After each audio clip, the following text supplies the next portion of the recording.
bienvenue à tous dans la cérémonie du festival d'été 2012. C'est Correntino de la Vega au micro et aujourd'hui avec moi dans les studios, Yal Rock.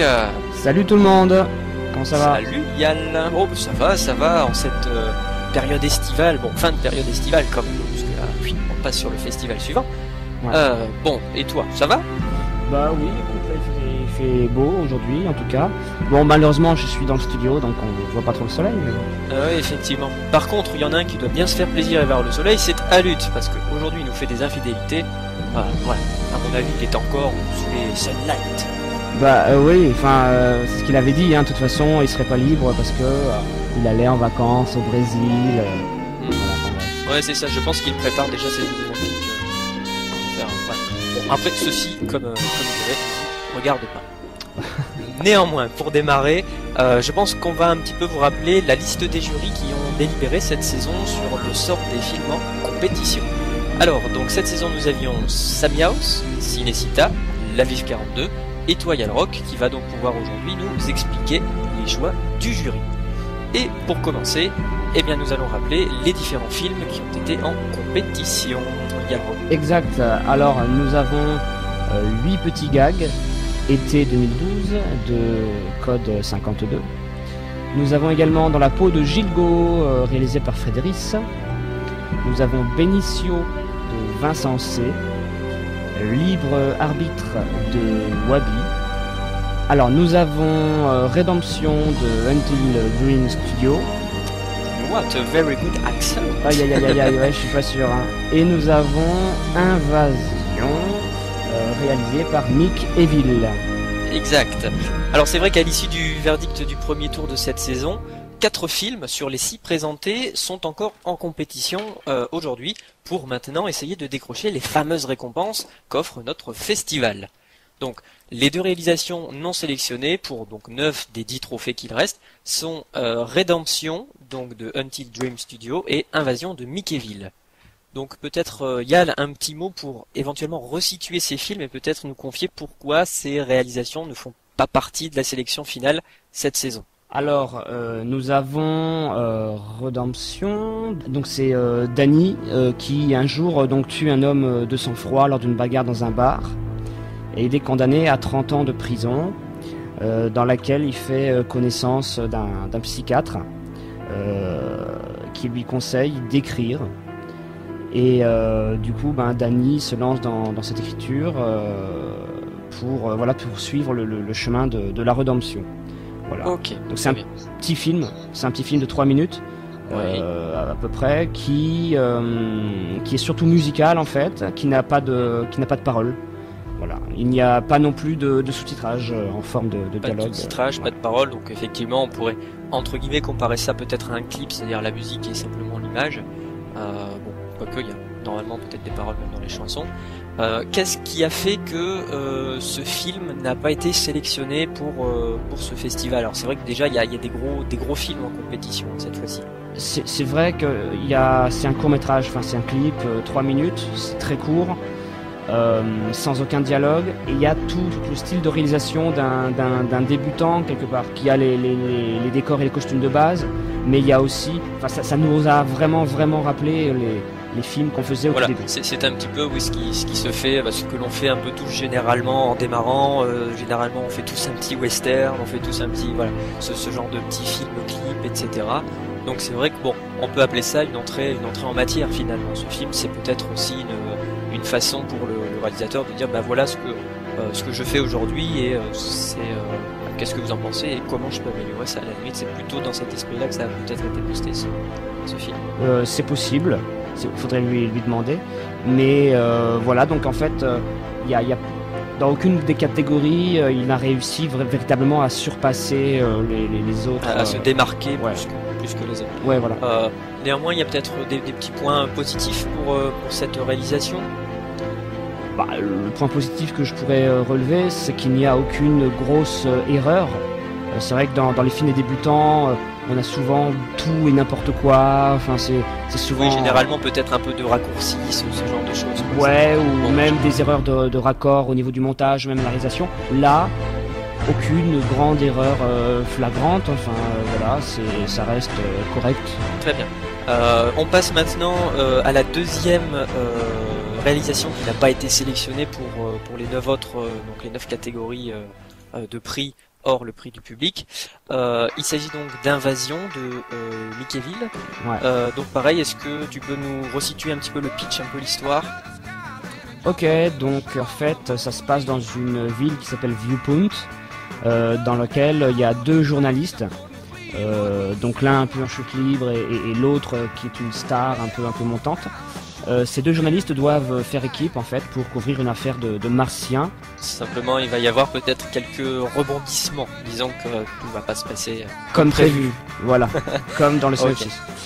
Alors là, contrairement à Rédemption, on est sur un format par contre de durée complètement à l'inverse. C'est-à-dire que là, on est sur, on va dire presque la demi-heure de film. Alors là, à nouveau, quels sont les points qui, cette fois-ci, n'ont pas suffi, qui ont été peut-être un peu justes pour passer la phase de la première tranche de sélection?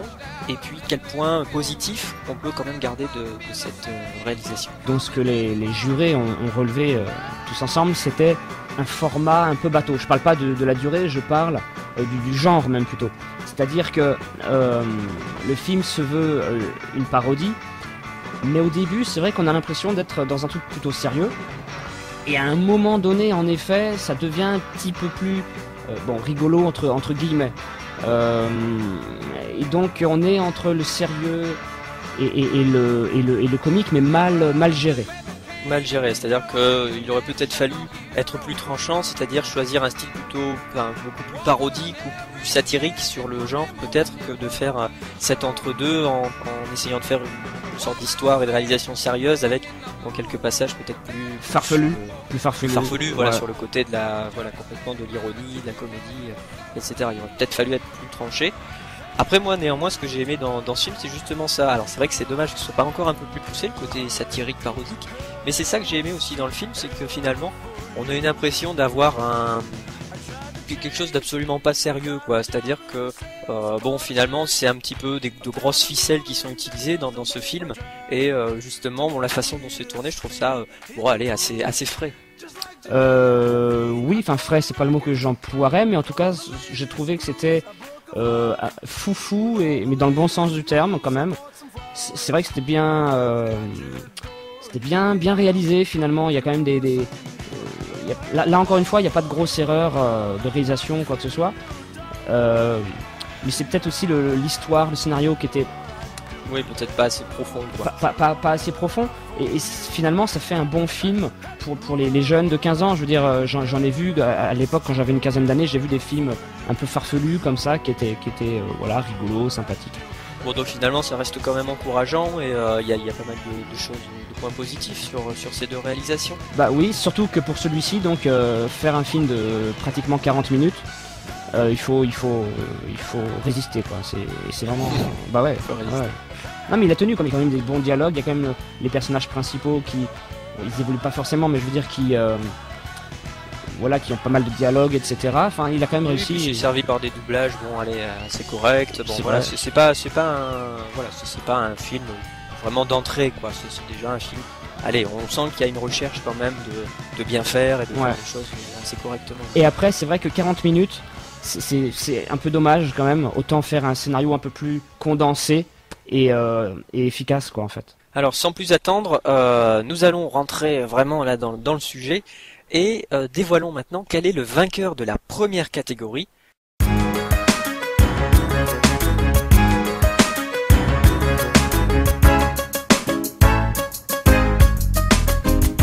Les décors et costumes. Alors nominé dans la catégorie des meilleurs décors et costumes, Benicio de Vincent C et Libre Arbitre de Wabi. Alors rappelons juste avant que tu donnes le résultat que Wabi a déjà eu un prix pour les décors et costumes. Vincent C fera-t-il aussi bien? Yarok? Le prix du meilleur décor et costume est attribué à Benicio de Vincent C. Bravo Vincent C. Ouais, bravo Vincent. On va peut-être commencer d'abord par le film Libre Arbitre de Wabi. Qu'est-ce qui était bien et qu'est-ce qui n'a pas suffi? Pareil, toujours sur le même principe. à Wabi pour décrocher ce prix? Alors, Wabi, tu l'as dit tout à l'heure, il a déjà eu un prix, donc c'était pour son film de super-héros fait sur Movizu. C'est vrai qu'il travaille vachement bien, autant les décors, enfin surtout les décors d'ailleurs, et les costumes sont assez originaux également. Là, sur Libre Arbitre, il y a un côté assez réaliste des décors. Je me rappelle autant des décors que de la lumière d'ailleurs. Hein, je me rappelle. Oui, c'est vrai qu'il y avait un jeu un peu plus particulier, grâce aussi au logiciel qui permet d'être un peu plus pointu que The Movies là-dessus. Ouais, donc c'est le Movie Storm donc qui est utilisé. Et je me rappelle par exemple comme ça du couloir de l'hôtel. On le voit une seule fois, mais ce couloir, il y a un truc vraiment sympa, vraiment. Effectivement, au démarrage du film, oui, la première scène où on voit le entre guillemets héros du film, enfin le personnage principal tout du moins, marchait effectivement. Exactement. Et donc comment dire, donc tous ces décors intérieurs et même extérieurs m'ont paru très très réalistes. Et c'est plutôt plaisant. Au niveau costume, c'est peut-être plus allez, bon. Enfin, après, on est dans une époque contemporaine, donc c'est peut-être plus traditionnel entre guillemets au niveau costume. Y a rien de très original, je veux dire. Voilà, c'est très classique. Il y a rien de faramineux. Ça reste, disons, ancré dans l'époque. C'est des costumes qui vont tout à fait pour un film moderne finalement. Quels ont été les avantages de Benicio au niveau décor et costume? Alors pour Benicio, il y a un truc qui était sympa au niveau des décors.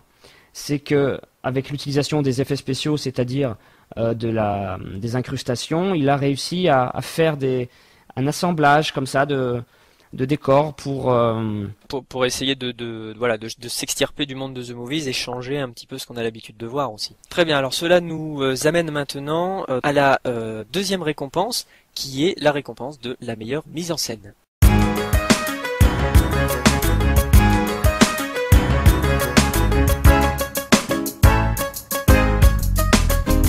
Donc, quels sont les deux nominés? Prétendants? Oui. Alors, les deux prétendants, ce sont toujours les mêmes. Benicio de Vincent C. et Libre Arbitre de Wabi. Alors, c'est vrai que on n'a pas encore détaillé véritablement le pitch finalement de ces deux films. Mais oui, c'est vrai. Benicio, c'est un flic un peu véreux, qui est peut-être plutôt fait pour être mafieux. C'est un polar. On va demander de lui est-ce qu'il mène une enquête, quoi, finalement, un petit peu. Oui, voilà, et surtout, est-ce qu'il infiltre la mafia? La mafia locale. La mafia locale. Ndrangheta, si je me souviens bien. Voilà, exactement. Un clan toulousain. Voilà, ça y est, j'ai resitué aussi l'action. Voilà, sans raconter la fin. Donc effectivement, bon, on a le personnage qui va finalement, voilà, on va le voir essayer d'infiltrer, on va essayer de comprendre quelles sont ses relations, quel est un petit peu le tissu qu'il y a autour de lui, et voilà, c'est un petit peu ça l'idée, quoi. On avait déjà un prix aussi pour Wabi. Cette fois-ci, est-ce que Benicio sera revenir à égalité sur le prix de la mise en scène? Alors, le résultat, ce sera pour Libre Arbitre de Wabi. Bravo Wabi. Premier prix. Bravo. Ah, c'est une mise en scène plus que correcte. On a tous trouvé que c'était une réalisation pratiquement professionnelle et très efficace même. Dans le cadre d'un film d'action, thriller du moins. Alors dans ce cas-là, qu'est-ce qui a permis à Libre Arbitre de supplanter Benicio au niveau de la mise en scène? Benicio, on a eu un petit peu de mal à savoir où allaient les personnages réellement, etc. Alors ça, on va dire, c'est peut-être du niveau du scénario. Il n'y a peut-être pas les bonnes informations qui nous ont été montrées dans cette mise en scène pour comprendre le but des personnages, pour comprendre leur motivation, etc. Et surtout, bon, il y a une belle réalisation dans le sens où bon, il y a des beaux cadrages ou des beaux mouvements de caméra. C'est peut-être l'image qui a été privilégié. Alors que la mise en scène, c'est aussi quand même faire comprendre une histoire. Voilà donc ce qui a fait du film Libre Arbitre le prix sélectionné pour la meilleure mise en scène. Effectivement, une mise en scène c'est important, mais un montage pour le dynamisme, ça l'est d'autant plus. Je vous propose donc maintenant de passer au meilleur montage.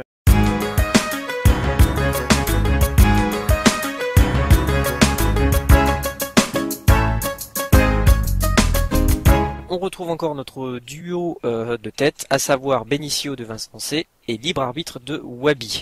Alors, avant de dévoiler les résultats, parlons un petit peu maintenant du scénario de Libre Arbitre. Oui, alors Libre Arbitre, donc c'est un thriller Alors il y a une inspiration du jeu vidéo Hitman un petit peu, il y a des similitudes en tout cas. C'est un tueur à gages qui s'aperçoit à un moment donné, suite à la rencontre d'une femme, bon, on va dire qu'il aurait envie d'arrêter, quoi, en gros, hein, c'est ça. Disons que oui, il se rend compte un peu de ses erreurs. Finalement, c'est un Oui. petit peu l'idée aussi de la rédemption, c'est-à-dire que voilà, par amour, il va progressivement peut-être changer sa manière de faire, de voir les choses, sa vision du monde.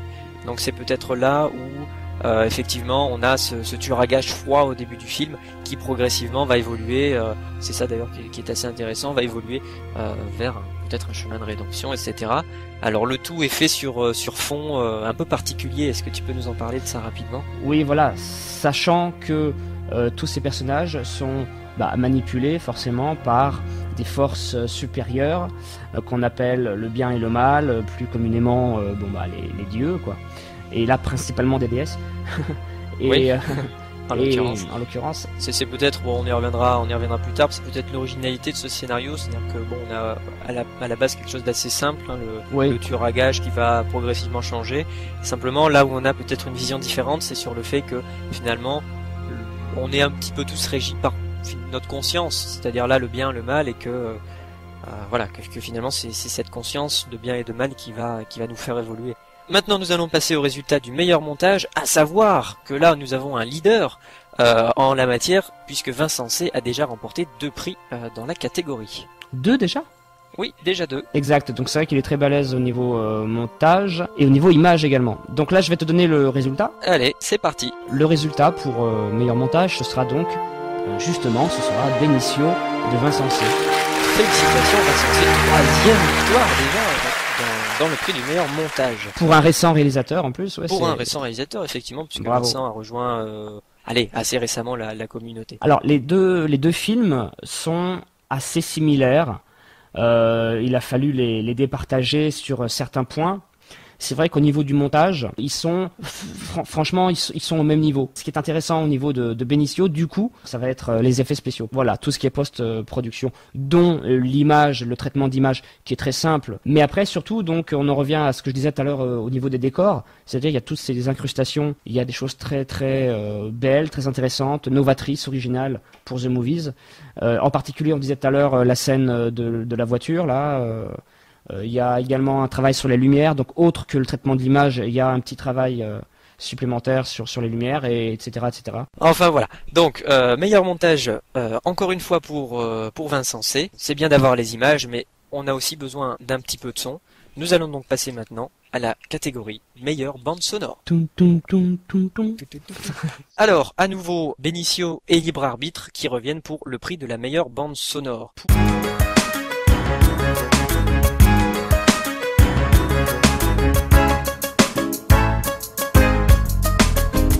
Pour la meilleure bande sonore, donc, le gagnant sera Libre Arbitre de Wabi.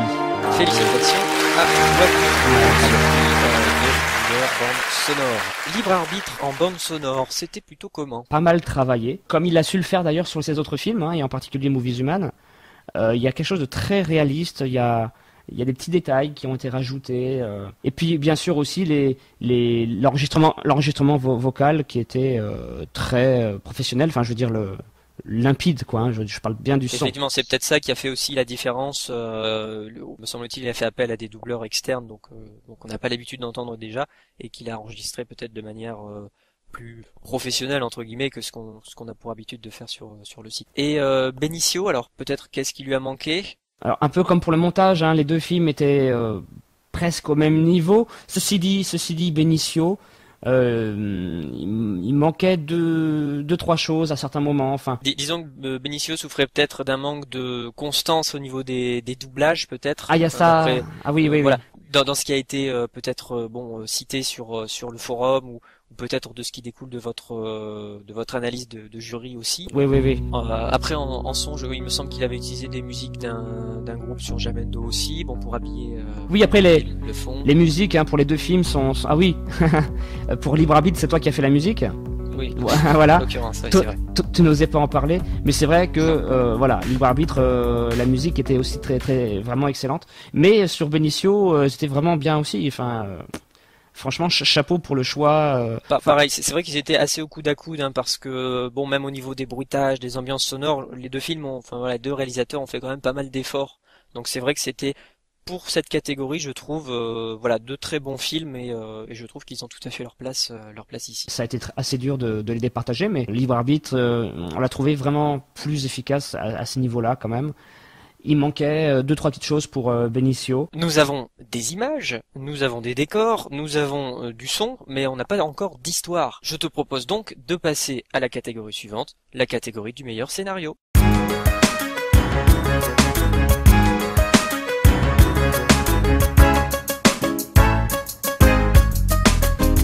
Alors quels sont les deux films nominés? Et voilà où tu t'es fait avoir. Nous avons cette fois-ci 3 films dans cette catégorie. Ah, j'aurais dû le savoir en plus. Et voilà, et j'ai réussi à t'amener à l'erreur, effectivement. Alors cette fois-ci, on y retrouve toujours nos deux cadors, Benicio et Libre Arbitre, qui sont les stars de cette saison, j'ai envie de dire. Et un de plus qui se rajoute. Allez, c'est un habitué. Il s'agit de Code 52 avec ses 8 petits gags, la saison d'été 2012. Alors on n'en a pas encore parlé. Est-ce que tu peux un petit peu nous développer les gags de Code 52 de cette saison? Alors 8 petits gags, on connaît le principe. Là donc il y a 8 histoires différentes, donc on va pas toutes les énumérer, mais en gros toujours sur le ton de l'humour. Il nous fait découvrir des nouveaux personnages, des situations plutôt cocasses. Des discussions un peu de non-sens. Voilà. C'est ce qui a fait, je dirais, le succès de la série, de la série de gags que Code a maintenant proposé depuis un an. On a un petit peu pour habitude maintenant ces petits gags. Ça n'enlève pas moins le petit côté toujours amusant de ces gags-ci. Petite chose par contre, on se retrouve avec 3 films. Comment ça se fait? Le jury a pas su trancher? En fait, ça peut arriver de temps en temps qu'il y ait en effet des ex-aequo. Donc là, il y a eu un film qui s'est démarqué. Donc il y a un film qui a eu 4 voix. Et 2 autres films ont dû avoir 2 voix chacun. D'accord. Voilà. Donc finalement, sur ce prix, le vainqueur, c'est quand même un vainqueur à l'unanimité qu'on va découvrir. A priori, ouais, bien sûr. A priori. Ouais. À rappeler quand même que Code a déjà eu 2 prix pour le meilleur scénario. Ah bah oui. C'est quand même il est bon. notable. Ah bah oui, il est bon. Il est bon. Alors, est-ce que Code 52 va continuer dans sa lancée et obtenir un 3e prix dans la catégorie du meilleur scénario? Et il y a le rock, nous t'écoutons. Ce sera Libre Arbitre de Wabi. Bravo. Ouais, Wabi, effectivement. Allez, Code 52, donc au niveau du scénario, qu'est-ce qui cette fois-ci a manqué pour l'obtention de ce prix? Alors, c'est vrai que pour les 8 petits gags, pour la session juste avant, il nous avait enrobé, on va dire, sa session par un truc qui englobait toute cette première saison, c'est-à-dire les 16 ou 24 premiers gags. Là, il y a pas ça. Après, séparément, il y a des bonnes choses, bien sûr, des bonnes situations, des dialogues qui avancent bien, qui s'enchaînent bien les uns aux autres. Mais ça manque, bien sûr, d'une histoire complète. Donc voilà. Peut-être que cette fois-ci, les 8 petits gags ont manqué peut-être de profondeur ou d'efficacité, je dirais. C'est ça. C'est ça? Ouais, c'est ça. Exact. Alors, pour le scénario de Benicio, donc on a bien parlé de l'histoire sur les précédentes catégories. Je dirais, simplement, qu'est-ce qui a permis à Libre Arbitre, à nouveau, au niveau du scénario, de se démarquer? Au-delà du côté classique des 2 films, donc de Benicio et de Libre Arbitre. Libre Arbitre, il a ce petit côté métaphysique, je dirais, avec ces 2 personnages du bien et du mal, qui rajoute un petit plus, c'est vrai. C'est pas encore ça qui nous a permis de le mettre en avant, c'est l'efficacité du côté très simple du scénario, très simple ce scénario, mais il est efficace. Pour Benicio, on a ressenti un petit problème de compréhension, comme je disais tout à l'heure. Ouais, ce qui a été notamment pas mal porté sur le forum, au niveau de la compréhension du scénario. Voilà, alors c'est pas un scénario très compliqué à comprendre, c'est juste que les personnages, on sait pas trop d'où ils viennent et où ils vont.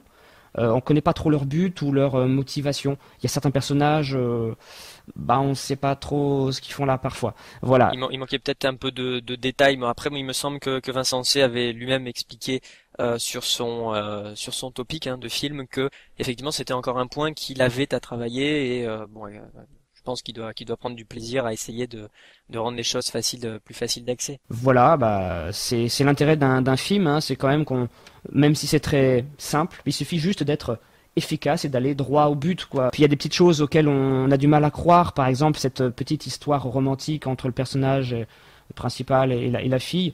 Bon, ça vient un peu comme ça comme un cheveu sur la soupe et on a du mal à y croire. C'est peut-être un petit peu mal à mener, quoi, tout simplement. Même au niveau des dialogues, d'ailleurs. Alors, on va y revenir justement juste après.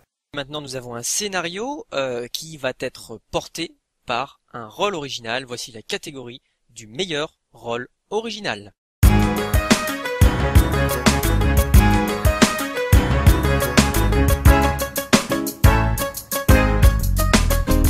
Cette fois-ci, nous avons combien de nominés, Corentin? Cette fois-ci, on en a bien 2. Alors cette fois-ci, nous avons Gilgo dans le film La peau de Gilgo de Frédéris et les personnages du bien et du mal ensemble dans le film de Libre Arbitre de Wabi. Frédéris arrive ici dans la cérémonie avec son film Dans la peau de Gilgo. Est-ce que tu peux nous en donner quelques mots? Vas-y, fais-le toi. C'est un film de Frédéris qui va traiter de tout l'univers de Gilga, donc c'est un film parodique, c'est un film, allez, j'irai jusqu'à dire satirique, c'est-à-dire que Frédéris va mettre en exergue tous les points récurrents, tous les points où on a l'habitude de retrouver finalement Gilga, le fameux réalisateur de notre communauté, pour essayer, voilà, justement, au cours d'une histoire un peu sans fin, toujours un peu à la manière Gilga, une histoire contée, d'essayer de parodier ce que Gilga peut faire, notamment dans son interprétation et aussi dans la réalisation. Et en essayant lui-même d'imiter Gilga, en fait. Tout à fait. Et donc ensuite nous avons le bien et le mal, du film Libre Arbitre dont on a bien parlé jusqu'à présent. Le choix de prendre le bien et le mal ensemble, c'est justifié. C'est justifié dans le sens où le bien et le mal s'annulent. Enfin, comment dire, ils sont concentrés en une seule entité, je dirais, qui finalement prend une décision pour les personnages. Oui, c'est comme si on pouvait appeler ce personnage la conscience, quoi. C'est un peu ce que je disais tout à l'heure. Voilà. C'est cette idée de bien, de mal. Bon. Voilà, c'est un choix où l'un ne va pas sans l'autre. Meilleur rôle original pour les membres du jury, il s'agit de... Il s'agit du bien et du mal, justement, de Libre Arbitre. Apprécié de la part du jury dans ce rôle. C'était l'originalité déjà, l'idée de traiter ça, même si c'est assez simple finalement. Donc l'idée des choix que ces personnages prennent. Et de l'affrontement qu'ils ont l'un avec l'autre, quoi, en fait. Alors dans le rôle original, après donc effectivement Frédéris n'a pas réussi à remporter cette catégorie. Alors qu'est-ce qui a pu manquer cette fois-ci à Frédéris, au personnage de Gilgo, pour décrocher la palme du rôle original? C'est un personnage des films de Gilga, mais ça va pas plus loin. C'est-à-dire que c'était juste l'idée parodique et du coup peut-être que le personnage n'est pas suffisamment construit, tout simplement. Ça s'essouffle peut-être un peu avec le temps, disons-le. Voilà, c'est pour ça que je disais que c'était soporifique, c'est-à-dire que les 5 premières minutes, c'est bon, voilà, on a compris et tout. Disons que ça perd de son efficacité, le personnage perd de son efficacité finalement au fur et à mesure, vu que c'est un petit peu répétita sur le système de je parodie, etc. C'est du coup le personnage s'essouffle peut-être un peu plus. Nous allons passer maintenant à la catégorie des meilleurs dialogues.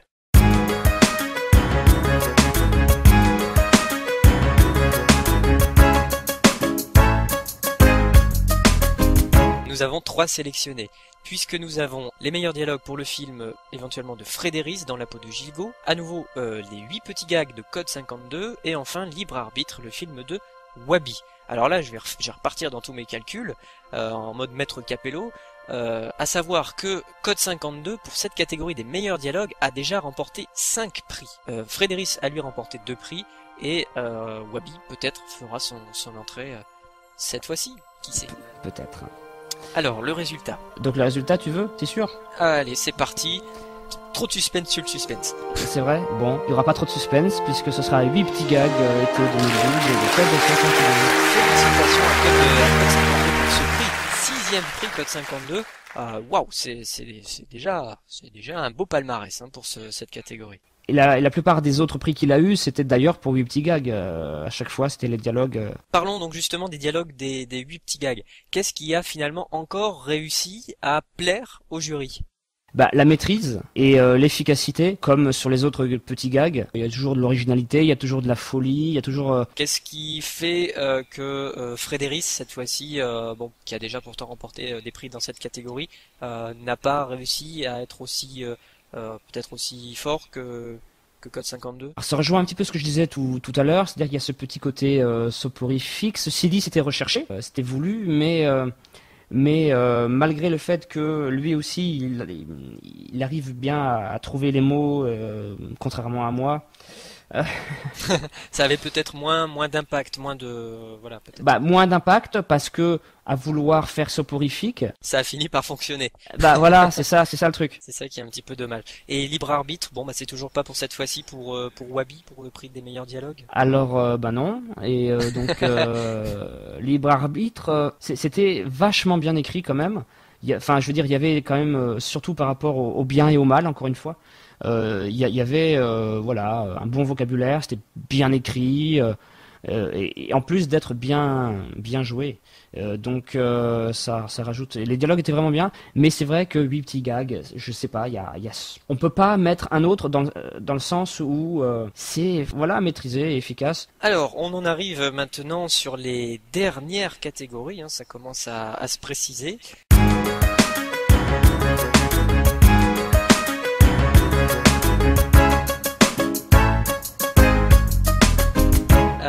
Nous allons donc maintenant parler de la meilleure interprétation. Il y a donc Frédéric pour le rôle de Gilgo dans La peau de Gilgo de Frédéric. Okay, ouais. Et nous avons en sa compagnie, en bonne compagnie, Laure Hockey donc pour le rôle du mal dans le film Libre Arbitre de Wabi. Le résultat de cette catégorie, alors est-ce que Frédéric va avoir un deuxième prix dans la catégorie de l'interprétation? Eh ben c'est Laure Hockey pour le mal dans Libre Arbitre de Wabi. Félicitations donc à Wabi et à l'interprète Laure pour ce rôle du mal. Bah, actrice de théâtre, donc déjà il y a une formation derrière, il y a tout et ça s'entend tout simplement. Voilà, il y a une voix. C'est vrai que c'est très contrasté par rapport au rôle de Frédéric, puisque là on a au contraire une voix qui est très très perçante, qui est très forte. Et je l'ai trouvée saisissante. Et comment dire, ouais bon, ce sera déjà bien, saisissante, voilà, c'est déjà pas mal. Effectivement, alors félicitations une nouvelle fois donc à l'interprète du film de Wabi. Ouais, bravo. Il nous reste 2 catégories, l'une où les résultats sont déjà proclamés et l'autre c'est la fameuse catégorie du meilleur film. Alors passons juste avant par petit détour par le prix spécial du public.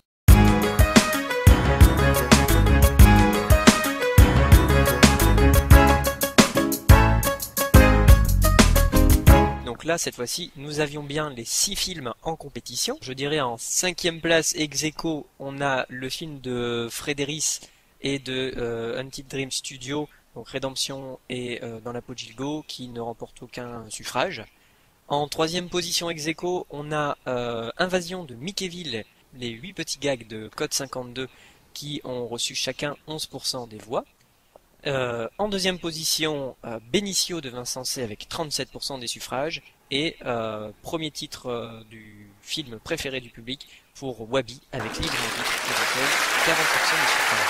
Bravo. Pas très serré notamment pour les une voix près, ouais. Et maintenant, roulement de tambour, mon cher Egal Rock, oui. Puisque nous arrivons à la catégorie fatidique du meilleur film.